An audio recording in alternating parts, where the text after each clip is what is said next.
Get your ears wrapped around the Golden State Media Concepts Basketball Podcast. All the scoop you need to know from college basketball to the NBA and even March Madness. News of your rising stars. Topics on and off the hardwood. This is the Golden State Media Concepts Basketball Podcast.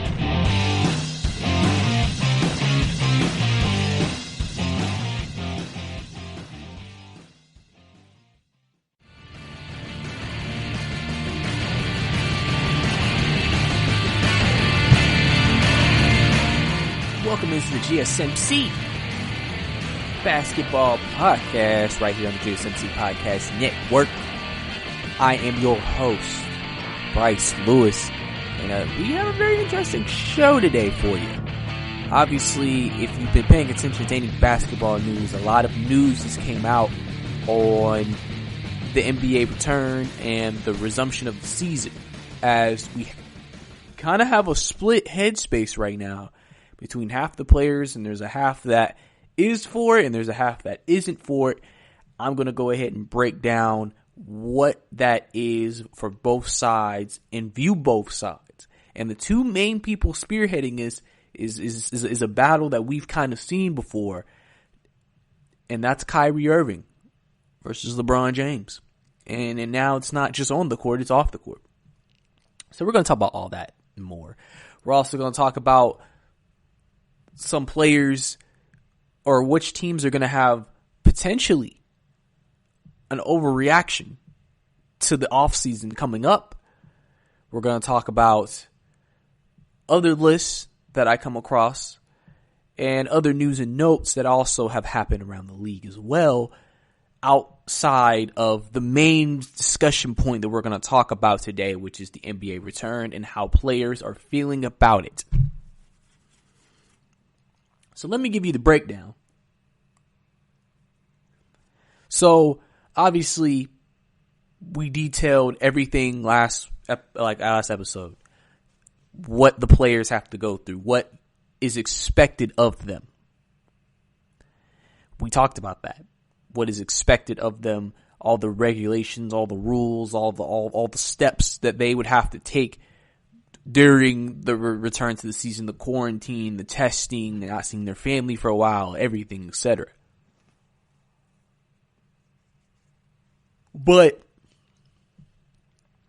what really has the NBA in uproar right now is the fact that there is a group of players who feel like with everything that is going on in the world right now, with all the racial protests and etc., plus the rules being kind of like, oh, wow, like this is a lot just to play some games, just to maybe play 8 games max. That are kind of looking at it and like, this may not be worth it. And some people are like, listen, there's a lot of social injustice going on right now. Why should I sit here and be a distraction potentially from what's going on in the world? Because in the grand scheme of things, without getting too far left, what the players are saying is we want the attention to stay on the racial protests and all of the things happening around the country, the social injustice and everything. They want the attention to stay. So they don't want to bring the season back and that potentially take away from that. They're saying they don't want the season to be changed. They don't want the season necessarily to be a reason why people start to not care anymore about the movements that are going on right now. They don't want to be a distraction. And that is something that I think is big. I think that is something that is very big to me. You know, and there's a statement that was released by Dwight Howard about it today, and I'm going to read you a statement about what he thought of the return and why he is standing with Kyrie Irving, who is spearheading the we shouldn't support Orlando, we shouldn't go back and play. And I quote, Dwight said this: I agree with Kyrie Irving. Basketball or entertainment, period, isn't needed at this point and will only be a distraction. Sure, it might not distract us, the players, but we have resources at hand the majority of our community doesn't have. And the strongest distraction for them can start a trickle-down effect that may never stop. Especially the way the climate is now, I would love nothing more than to win my very first NBA championship. But the unity of my people would be even bigger than a championship. That's just too beautiful to pass up. What's better now than now? What better time than now for us to be focusing on our families? This is a rare opportunity, I believe, that we as a community should be taking full advantage of. When we ever have had this amount of time to sit and be with our families, this is where our unity starts, at home. With family, European colonization stripped us of our rich history, and we have yet to sit down and figure us out. The less distractions, the more we can put into action, into discovering ourselves. Nations come out of families. Black and African American is not a nation or a nationality. It's a time our families become their own nations. No basketball till we get things resolved. And that was Dwight Howard's statement on what's going on. But, so as you can tell, he feels very strongly. And that's this kind of sums up how Kyrie feels on his side, why he thinks the season shouldn't return. Why he thinks they should stay or keep the season away. Because he feels like, why would the NBA return during everything going on and people look at us as a way to get away from it? I think that's kind of fishy. He said he thinks it's fishy. He had a Zoom call with over 200 players, I believe they reported, about this, because they were players who were kind of like, okay, I'm kind of looking at, yeah, he has a point. Maybe this isn't what we need to be doing. Maybe this isn't what's right. But you also have LeBron's side of things. He thinks playing basketball can help promote awareness because he thinks we can do things to help promote awareness. That's why he thinks they should do it, because he says, well, we can help promote awareness if we play basketball. When people watch this, it's not like we don't have to mention it. We don't have to talk about it. We don't have to present it. We can still do all of that while playing basketball. So he thinks it actually is more beneficial to play the game. And Patrick Beverley came out and said, if LeBron plays, we're playing. So clearly he's supporting LeBron James. It'll be interesting to hear the players who support Kyrie and the players who support LeBron's side. Because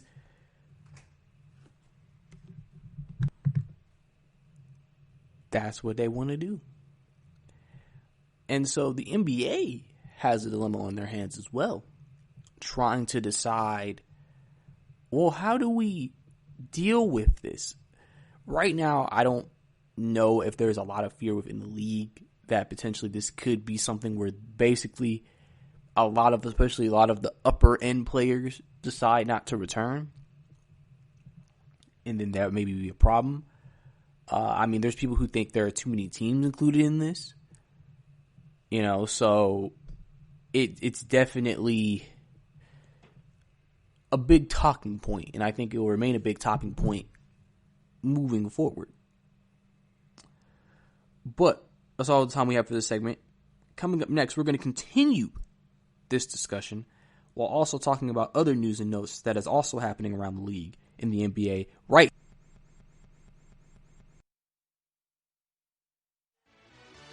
Are you looking for the very best NFL and college football podcast? Then check out the GSMC Football Podcast. Get the latest football news both on and off the field. From the NFL Draft to trades to the rumor mill to the NFL Combines. They got you covered. That's GSMCpodcast.com/football-podcast. Get updates on college rivalries, game day insights, and much, much more. It's football talk the way you want it. This show eats, sleeps, and breathes football. Don't forget to like them on Facebook and follow them on Twitter. Visit GSMCpodcast.com for more info.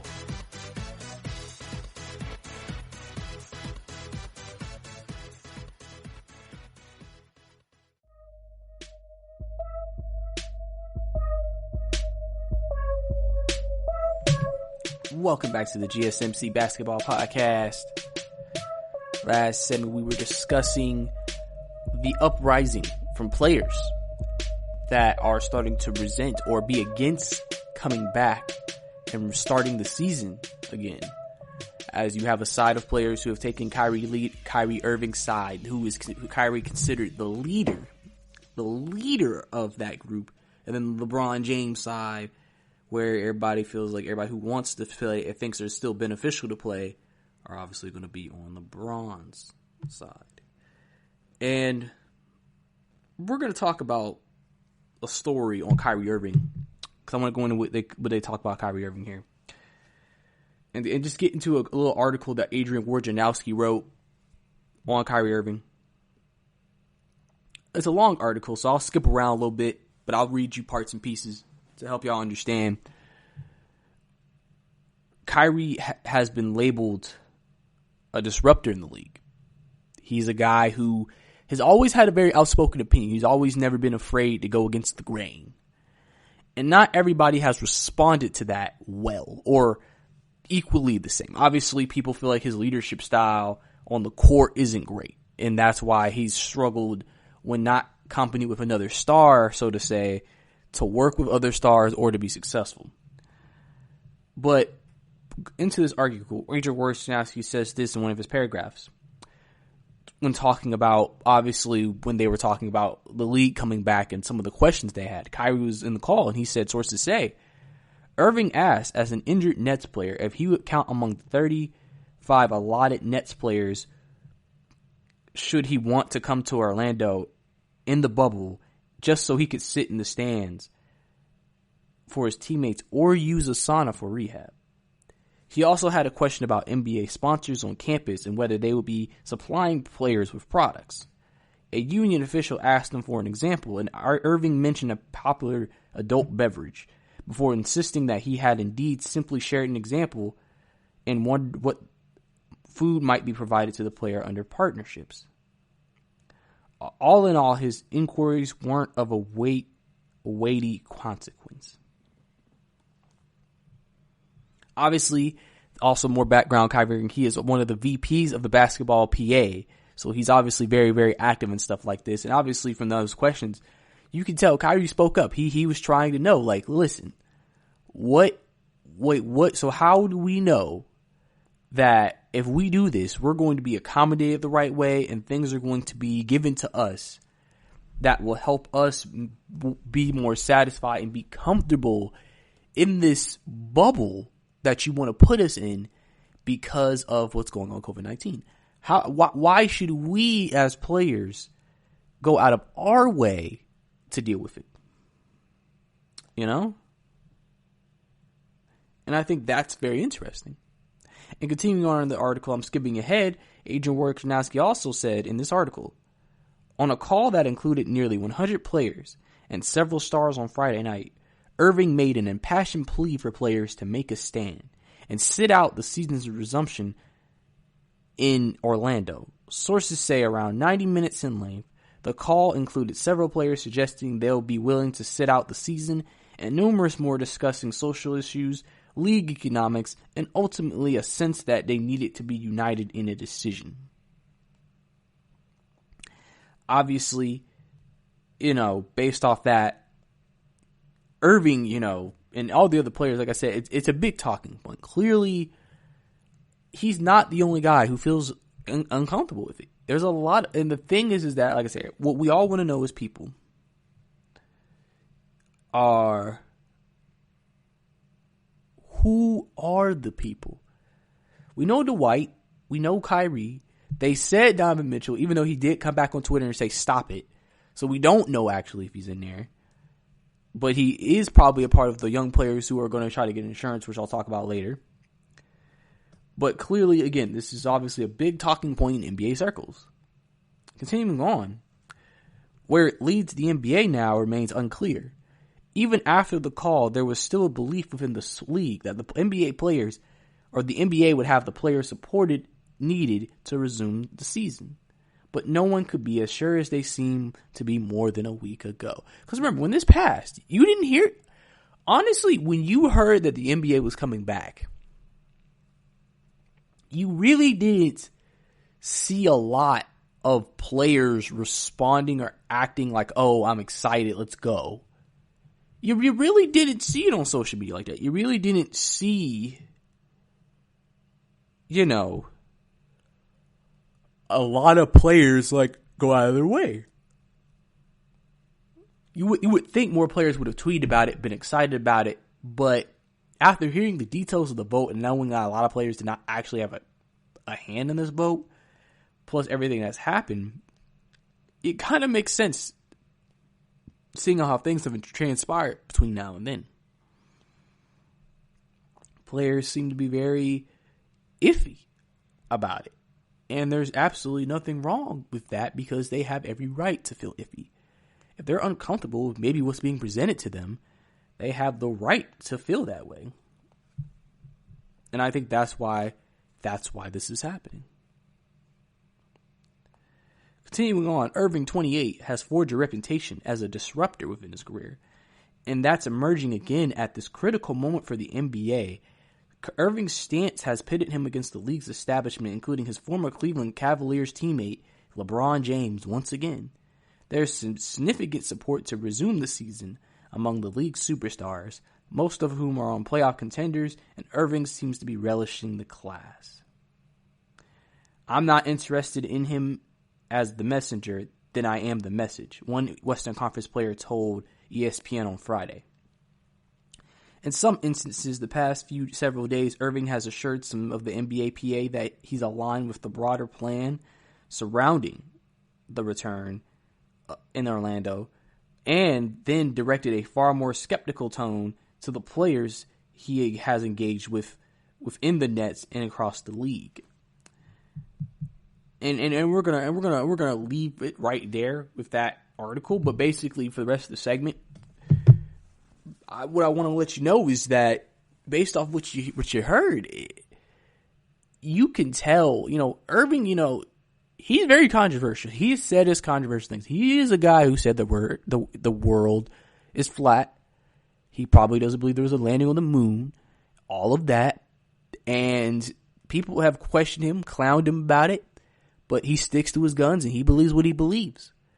That's one thing you have to commend about Irving. He's not someone who's going to change because people think what he's saying is dumb, or think what he's saying is weird, or think what he's saying isn't right.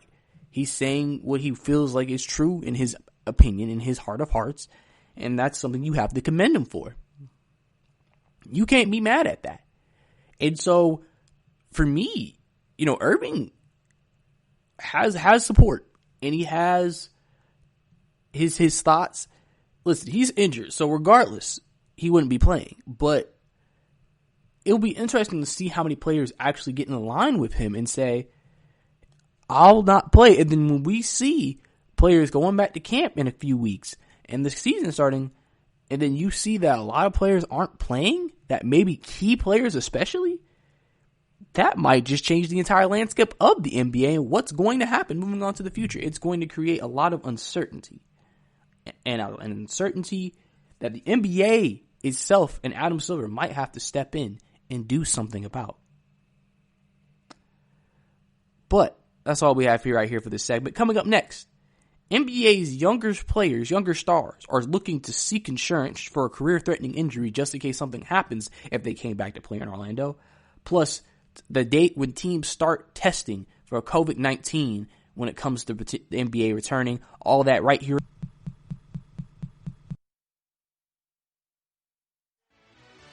Check out the show that's built on the MMA, from the UFC to extreme cage fighting. They got the fights covered. Check out the GSMC MMA podcast. Get the latest news on past or upcoming fights. Join us as we talk to and about some of the biggest names in the MMA, past, present, and future. When it's the fight game, there's just one show to check out. GSMCpodcast.com/MMA-podcast. Don't forget to like them on Facebook and follow them on Twitter. Visit GSMCpodcast.com for more info.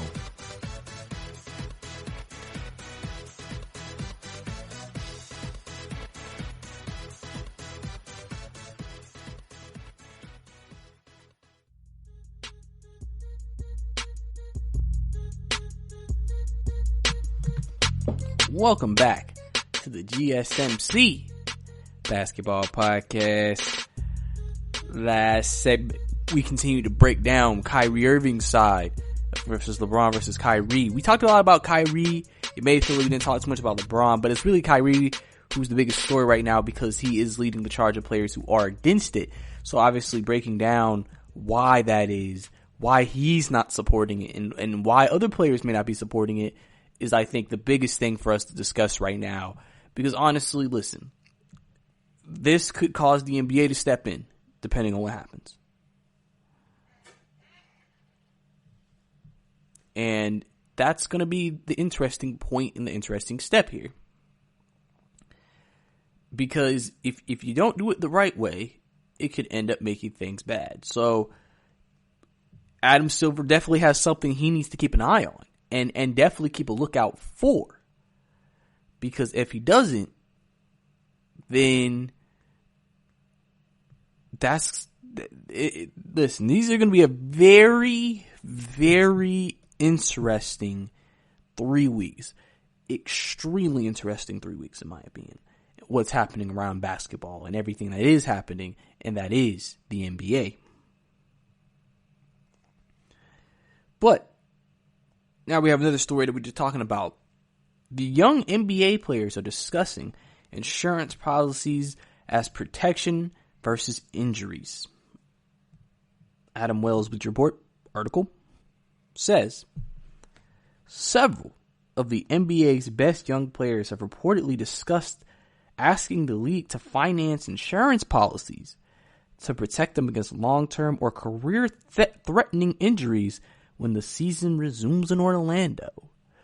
And honestly, this makes sense. This is fair. I have nothing against this. If you think about it, realistically, the reason why it's important for them is that coming back from a long layoff, your body may not still be in the right shape to take the type of hard physical action the NBA is going to present.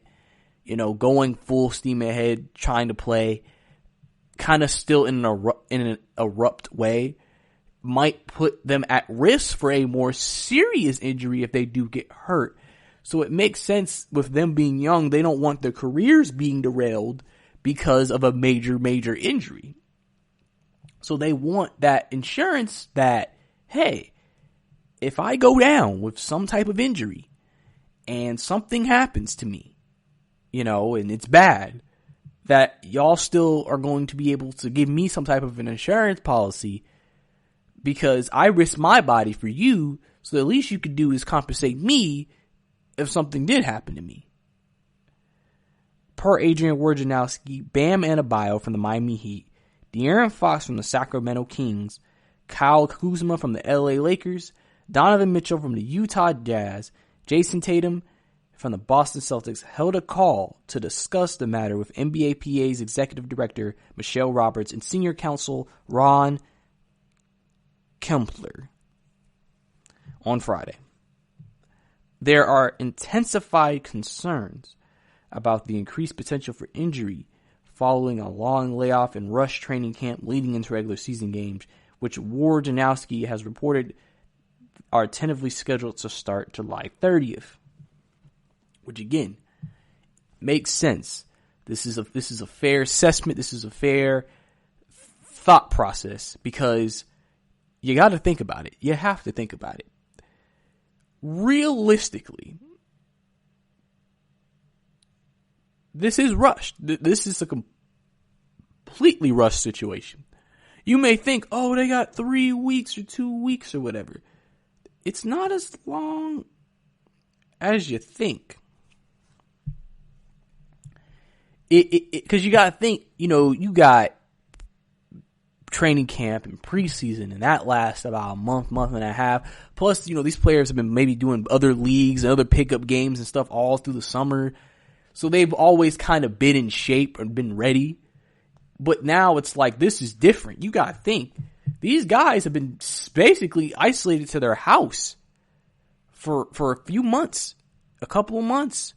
And then just recently was able to start working out again. And then on top of that, COVID's still out there, so you don't know still how active all the players are. And then you're saying, okay, 3 weeks, then regular season games start where you're battling for the playoffs. So it's not the first game of the season where you can kind of take it easy if you wanted. And you're battling for the playoffs and seeding. So you got to go like full steam ahead. That can strain your body. It can strain you. So it's completely understandable why they feel this way and why the concerns have intensified. Because that risk is there. It's not like they have all this time to prepare. And then, obviously you just take the normal risk of an athlete. Oh, you could get hurt. It's like, we have even more reason to be concerned because what's happening could even put us in a worse position to get hurt. But continuing on with the article, Wojnarowski did note that the league and the union have engaged on the possibility for protections for players in the event of serious COVID-19 illnesses or career-threatening injuries suffered in Orlando. Each of the 5 players mentioned on call were all 2017 draftees who will be eligible for contract extensions this offseason. So the timing also makes sense with this as well. Sources told Wojnarowski that insurance policies for players worth potentially $100 million or more could cost in the neighborhood of $500,000 to protect against the financial loss of a career-ending injury. There have been reportedly been growing concerns from the players about the NBA's restart plans, as Howard Beck from Bleacher Report reported players wanted more freedom of movement in Orlando. Per Wojnarowski, one anonymous player suggested that once games resume, the conversation in this country will turn from systematic racism to who did what in last night's game. And we'll end it right there with that article. But, so, if you can tell as well, listen, I always think in any league, there should always be insurance policies taken out. In just any part of your life, you should, if your company has that package, you should take an insurance policy just in case something happens. So that way you're good if something happens. And I think this is just typical business from these players. Listen, they have a contract extension they could get this offseason. If something happens to them, they ain't gonna get that money no more. And then you don't know when they're gonna get any type of money or when they're gonna get paid. So, or if they're ever gonna even be the same player they used to be. So, it's best for them to take all precautions, do what they need to do, and do what's best for them. Because at the end of the day, their safety and what they want from this right now is the most important thing. And I think that's why they are fighting for what's going on right now. And having these conversations, having these discussions, having these debates within their circles, trying to decide what is the best move for all of us to take at the end of the day. What is the best move for all of us moving forward? And I think that's going to be the biggest thing that they're going to try to figure out moving forward for all NBA players who may still be on the fence about returning. But coming up next, the NBA and the NBA PA have had discussions about the whole diverting attention from the protest because of the games. So if you want to know what they said and what they're thinking, all that and more, stay.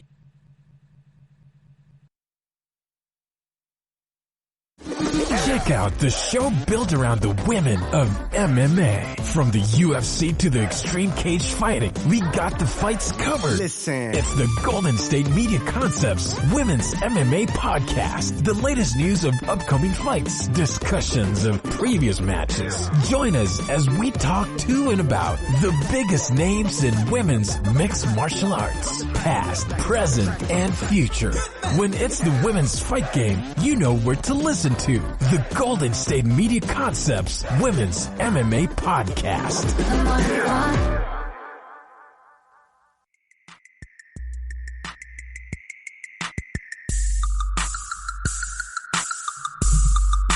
Welcome back to the GSMC Basketball Podcast. Last segment we discussed an insurance policy players are trying to take out.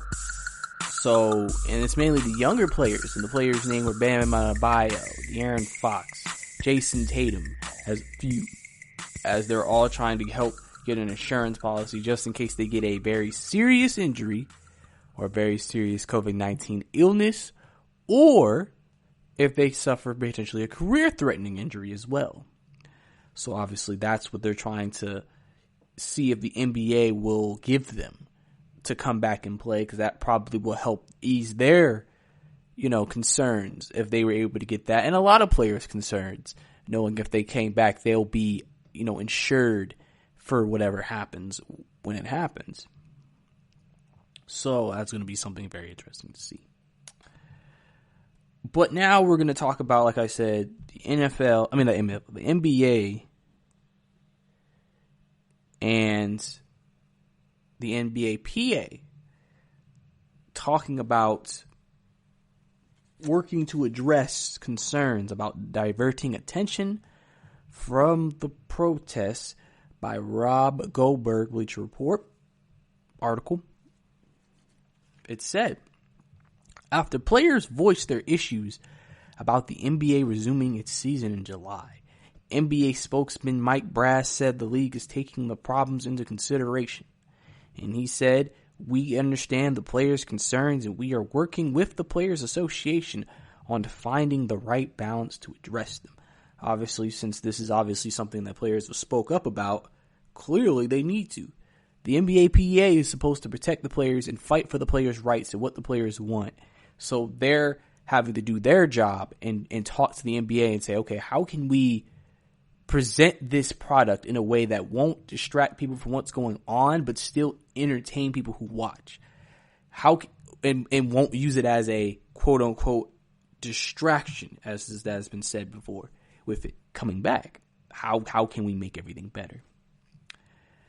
As Stein noted, players are upset about diverting attention away from the Black Lives Matter protests, as well as restrictions that will come from playing in Orlando and injury risk after a long layoff, as we already discussed. The NBA announced the 2019-2020 season will restart in July with 22 teams after being on hiatus since March due to the coronavirus.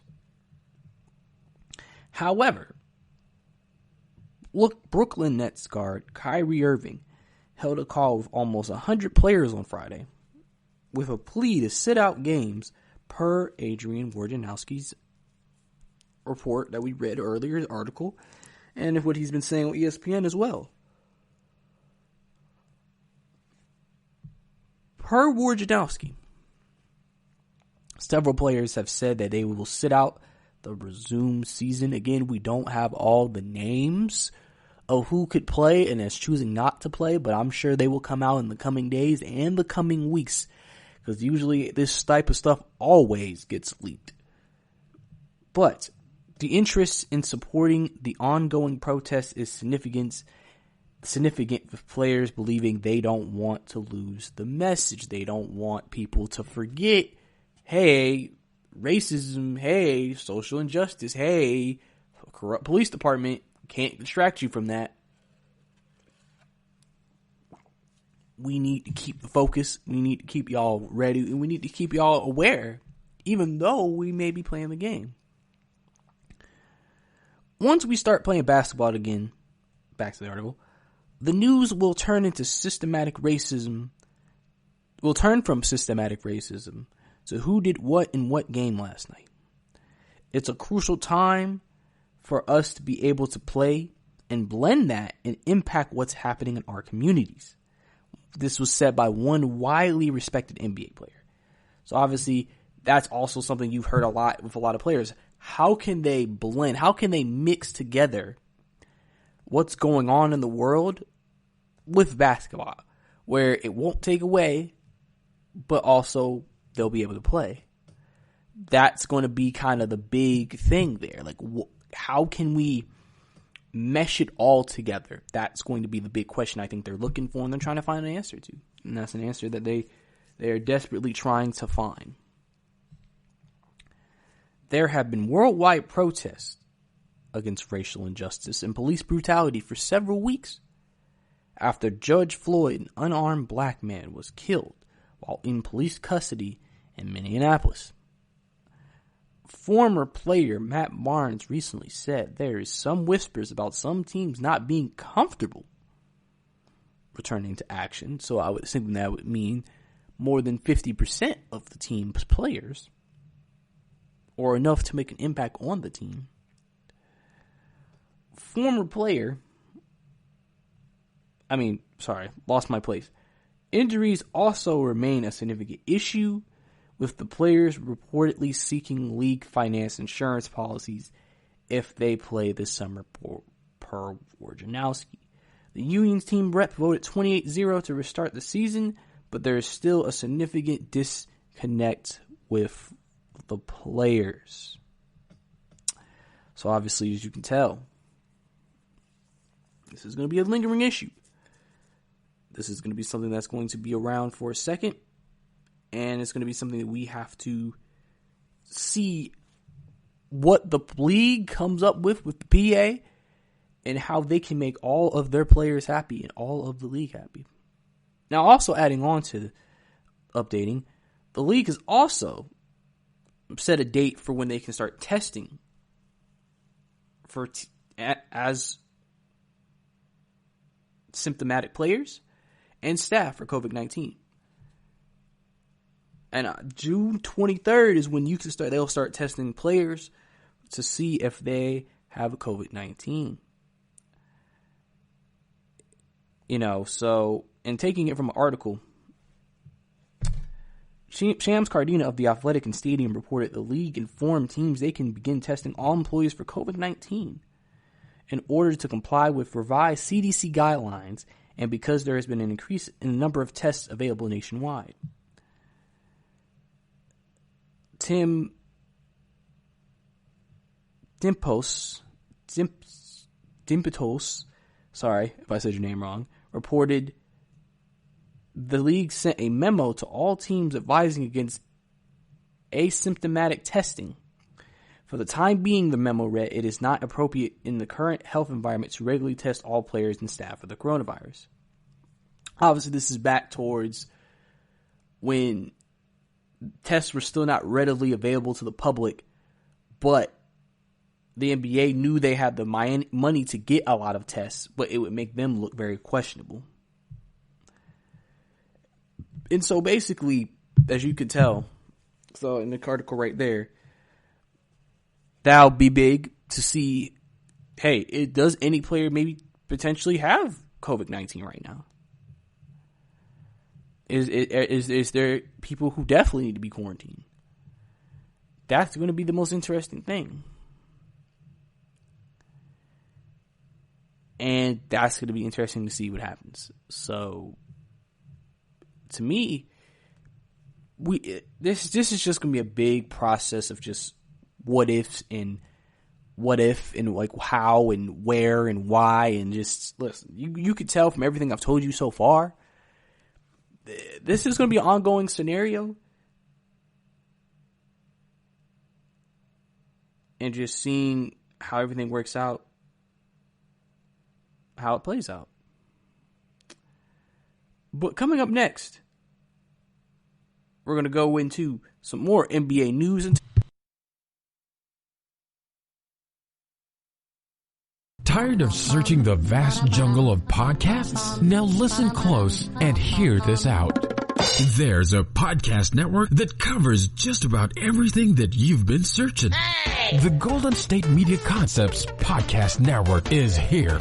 Nothing less than a podcast bliss with endless hours of podcast coverage. From news, sports, music, fashion, cooking, entertainment, fantasy, football, and so much more. So stop lurking around and go straight out to the Golden State Media Concepts Podcast Network. Guaranteed to fill that podcast itch. Whatever it may be. Visit us at www.gsmcpodcast.com. Follow us on Facebook and Twitter, and download us on iTunes, SoundCloud, and Google Play.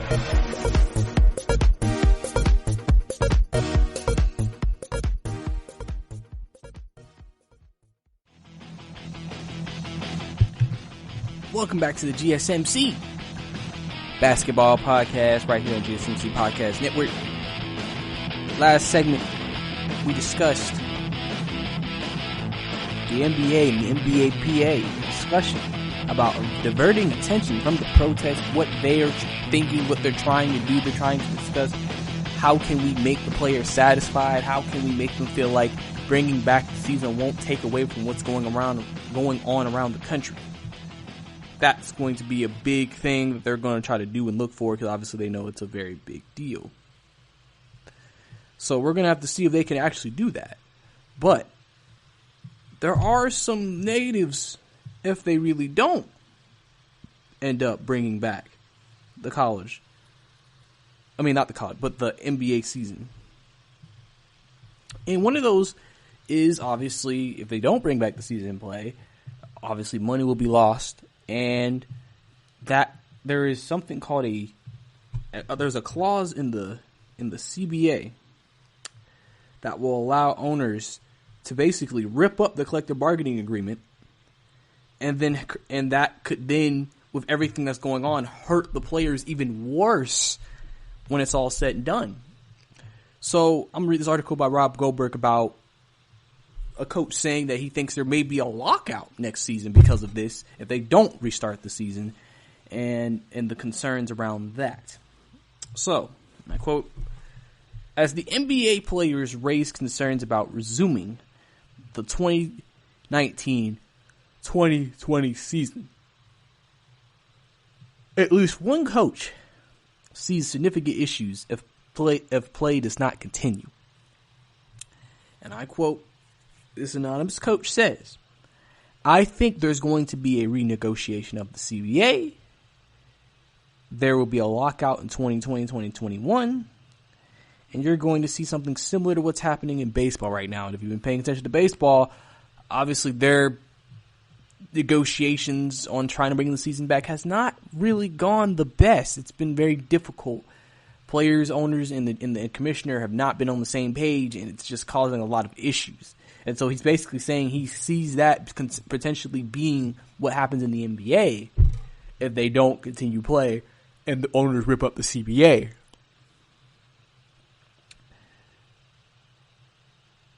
Continuing what he said, "You'll see a very different NBA going forward.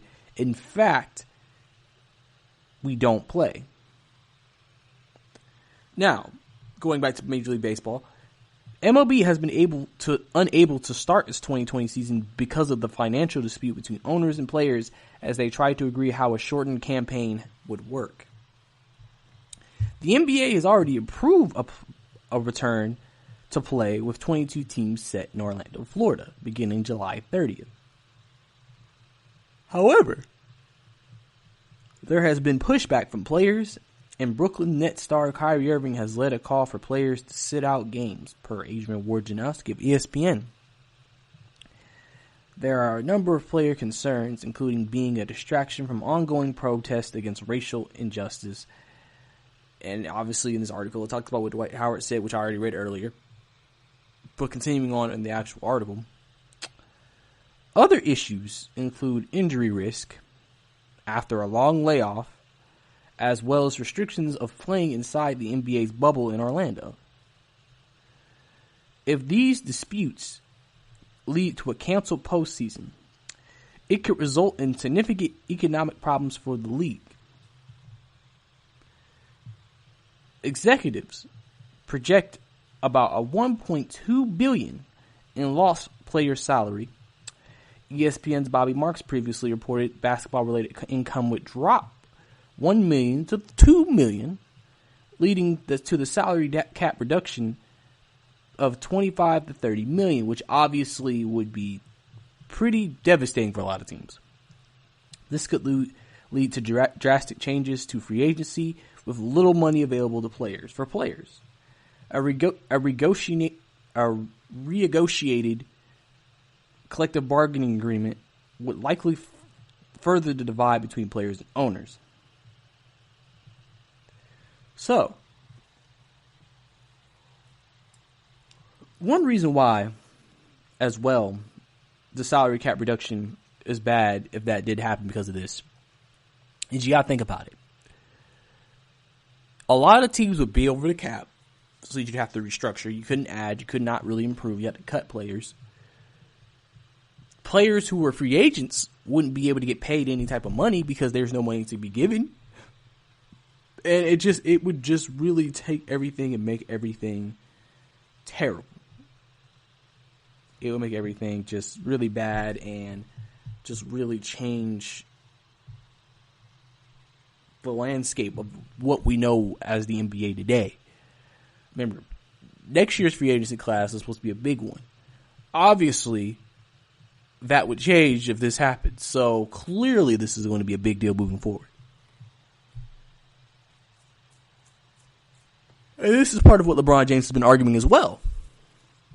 The financial risk that we are potentially taking by not playing is there. And I just don't know if we can take that kind of chance. We can take that kind of risk. So the interest will be there. We'll always have to see what happens with that. And the salary cap, just if it changes, man, it's going to change a lot. It's going to change a lot. And we definitely have to work on that and make sure that doesn't happen. I'm sure the NBA is going to work diligently to make sure that doesn't happen. So we're going to have to see how it all plays out, how it all turns out at the end of the day. But in other news as well, the Ball brothers, the three Ball brothers officially signed with Roc Nation Sports. LaMelo, Lonzo, and LiAngelo, my bad. All signed with him. So obviously now they've definitely separated themselves from the Big Baller brand. And it's just a great day for the Ball family, I believe. I believe the Ball family's excited about this. Roc Nation will focus on negotiating market opportunities for players that includes an upcoming shoe deal for LaMelo, which some people are saying there are offers over $100 million for an 18-year-old's endorsement based off his popularity already entered the league just because he has been more exposed to the general public than most people have. So obviously that puts him in a great spot right now, as he could get that deal that Lonzo didn't get, but now he could take advantage of it and make something out of it. And that'd be great. And that really would be great. So great to see them doing it big, you know? And listen, you gotta sometimes go through a lot of different things to make things happen, and that's what they're doing right now. And they're doing everything they can to be active and interested and do what they have to do to create the best opportunities for all of them as brothers, and for them to put out the best work that they can potentially put out at the end of the day, and hope for the best moving forward as well. So obviously all of that will be a big deal moving all into the future, in my personal opinion. So we'll have to see what happens with that, but that's good news for the Ball family and the Ball brothers. But coming up next, like we always do, we're going to talk more basketball, all that right here and more on the podcast. Are you looking to get your college football fix? Looking to get the latest news on your favorite school's team? The GSMC College Football Podcast is your ticket to all things college football. Join us as we talk college football from the national championship, the college rivalries, the bowl game, to the Heisman Trophy. To which conference is the best? We've got you covered for the Big Ten, SEC, Big 12, the Pac-12, ACC, and everything in between. Download the GSMC College Football Podcast on iTunes, Stitcher, SoundCloud, Google Play, or anywhere you find podcasts. Just type GSMC in the search bar.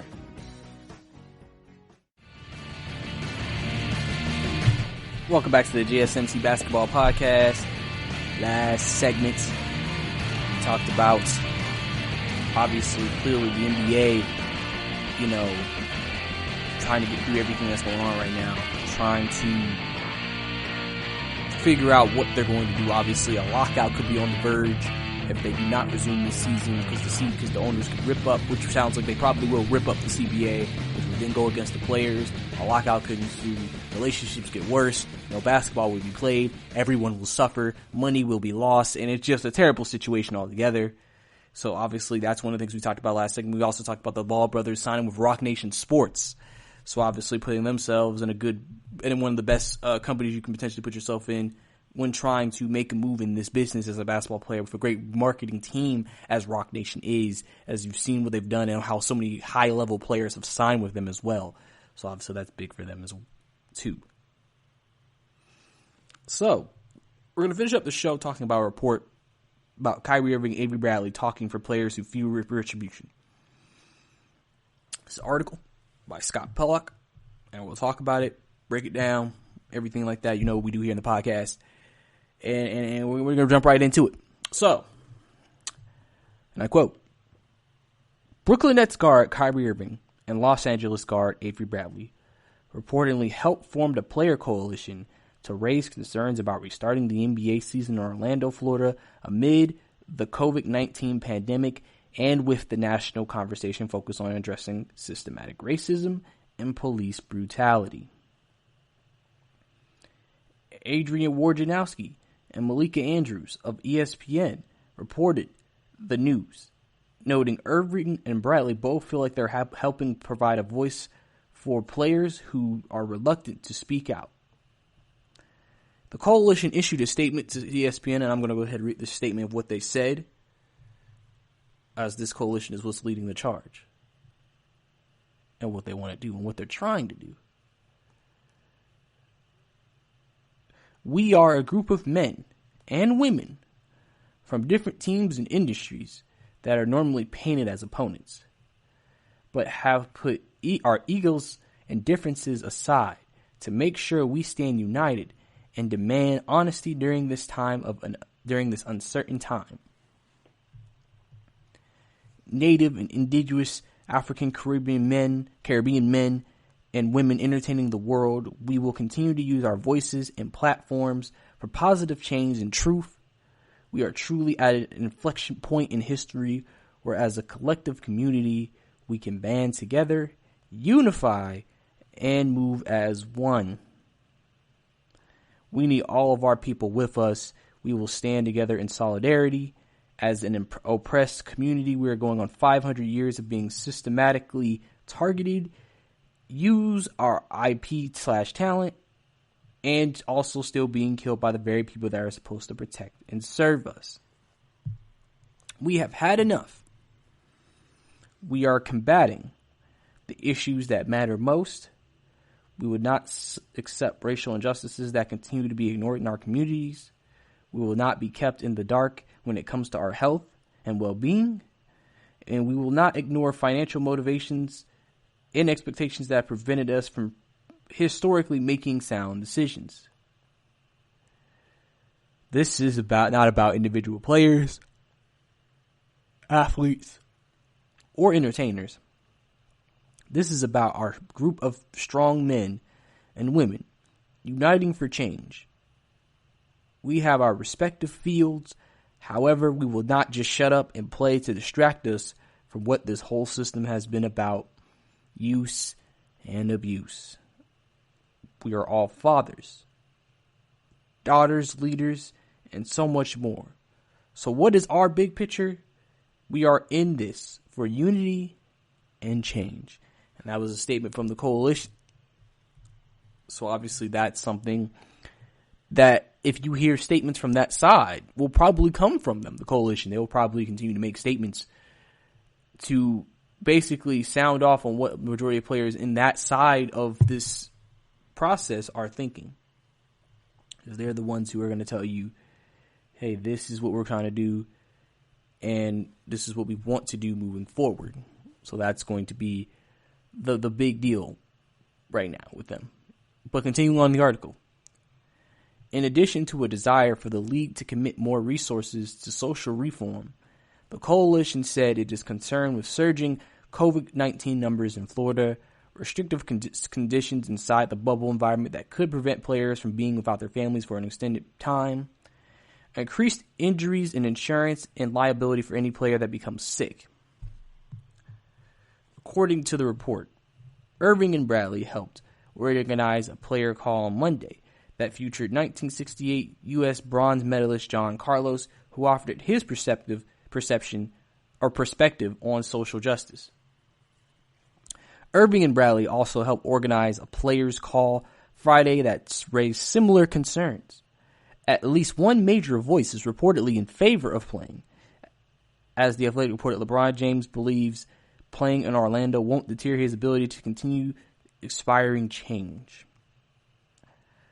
Los Angeles point guard Patrick Beverley tweeted out saying, "Hoopers, say what y'all want. If LeBron James say we hooping, we all hooping. Not personal, only business." And that's what Patrick Beverley said on his Twitter. This comes after Mark Stein of the New York Times reported the league's player union representatives approved a 22-team format by a 28-0 vote. The plan is for each team to play 8 regular season games before a potential play-in tournament for the final playoff spot or final playoff seed in each conference. From there are the traditional 16-team playoffs with the best of 7 series would determine a champion. And so, again, I've said it basically most of the podcast. This is going to be interesting moving forward to see what happens. This is going to be interesting to see how everything turns out because there's a lot of questions that need to be answered. Kyrie wants these questions answered. Everybody who's on Kyrie's side wants these questions answered. But you have people like Patrick Beverley who's like, listen, we need to play. And if LeBron say we playing, we playing. So everybody kind of feels like, listen, something needs to give here. We need to play. We need to do what we need to do. And we just need to put in the work and the time that we have to. So I think this process will be a long process.